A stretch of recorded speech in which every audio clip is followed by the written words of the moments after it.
The efferent component of the autonomic nervous system is different. There are two sets of neurons between the CNS and the PNS. So we've got this neuron here, which is called the preganglionic neuron. So it leaves via the ventral horn, just like the diagram below, exits along the ventral root, and now the difference here is that it forms a synapse in a ganglion. So a ganglion is simply a collection of neuronal cell bodies that are outside the central nervous system.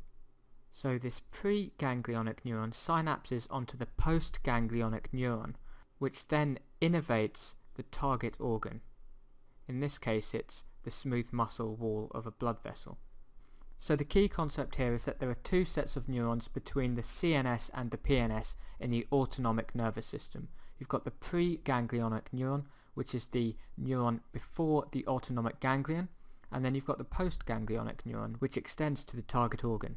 So the location of this ganglion might be in the sympathetic chain, in the paravertebral ganglia, in the case of the sympathetic nervous system, or in the case of the parasympathetic nervous system, most ganglia are located either in or near to the target organs.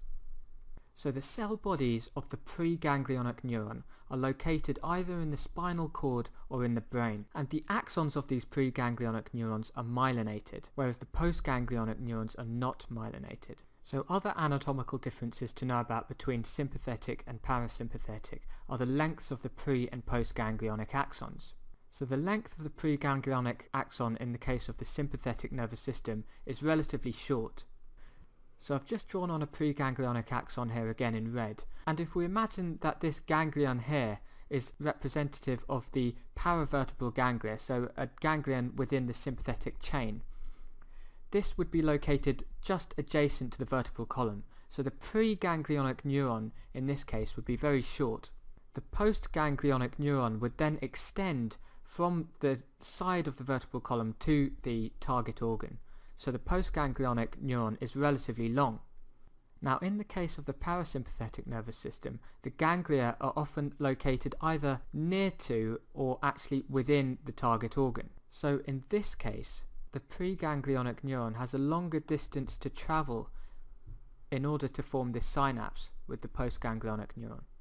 And then obviously the postganglionic neuron will then be relatively shorter in the case of the parasympathetic nervous system.